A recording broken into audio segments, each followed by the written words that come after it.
السلام علیکم دوستو۔ ایک شخص اندھیری رات میں فجر کی نماز پڑھنے کے لیے گھر سے نکلا۔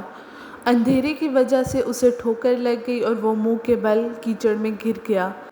کیچڑ سے اٹھ کر وہ گھر واپس آیا اور لباس تبدیل کر کے دوبارہ مسجد کی طرف چل دیا۔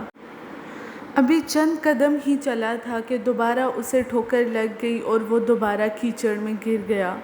کیچڑ سے اٹھ کر وہ پھر دوبارہ اپنے گھر گیا، لباس بدلا اور مسجد جانے کے لیے دوبارہ گھر سے نکلا۔ جیسے ہی وہ اپنے گھر سے باہر نکلا تو اس کے دروازے پر اسے ایک شخص ملا جو اپنے ہاتھ میں روشن چراغ تھامے ہوئے تھا۔ چراغ والا شخص چپ چاپ نمازی کے آگے مسجد کی طرف چل دیا۔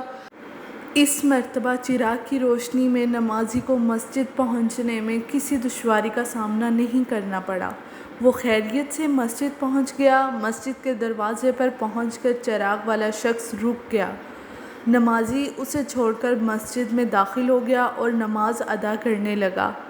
نماز سے فارغ ہو کر وہ مسجد کے باہر آیا تو وہ چراغ والا شخص اس کا انتظار کر رہا تھا تاکہ اس نمازی کو چراغ کی روشنی میں گھر چھوڑ آئے۔ جب نمازی گھر پہنچ گیا تو نمازی نے اجنبی شخص سے پوچھا، "آپ کون ہیں؟" اجنبی بولا، "سچ بتاؤں تو میں ابلیس ہوں۔" نمازی کی تو حیرت کی انتہا نہ رہی۔ اس اجنبی شخص کی یہ بات سن کر نمازی سوچنے لگا، ابلیس شیطان کیسے مجھے مسجد تک چھوڑ سکتا ہے؟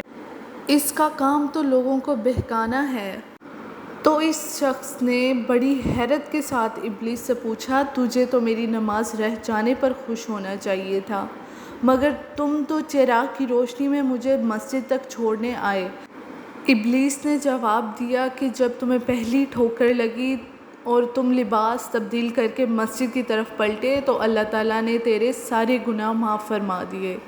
جب تمہیں دوسری ٹھوکر لگی تو اللہ تعالیٰ نے تمہارے پورے خاندان کو بخش دیا، جس پر مجھے فکر ہوئی کہ اگر اب تمہیں ٹھوکر لگی تو اللہ تعالیٰ کہیں تمہارے اس عمل کی بدولت تمہارے سارے گاؤں کی مغفرت نہ فرما دے۔ اس لیے میں چراغ لے کر آیا ہوں کہ تم بغیر گرے مسجد تک پہنچ جاؤ۔ اس شخص نے جیسے ہی یہ بات سنی تو اس نے اللہ تعالیٰ کی بارگاہ میں اپنا سر جھکا کر اللہ کا شکر ادا کیا۔ تو دوستو، یہ ہے ہمارے رب کی شان، سبحان اللہ۔ مزید دلچسپ واقعات کے لیے ہمارے چینل کو سبسکرائب کریں، ویڈیو کو لائک کریں، شیئر کریں۔ شکریہ۔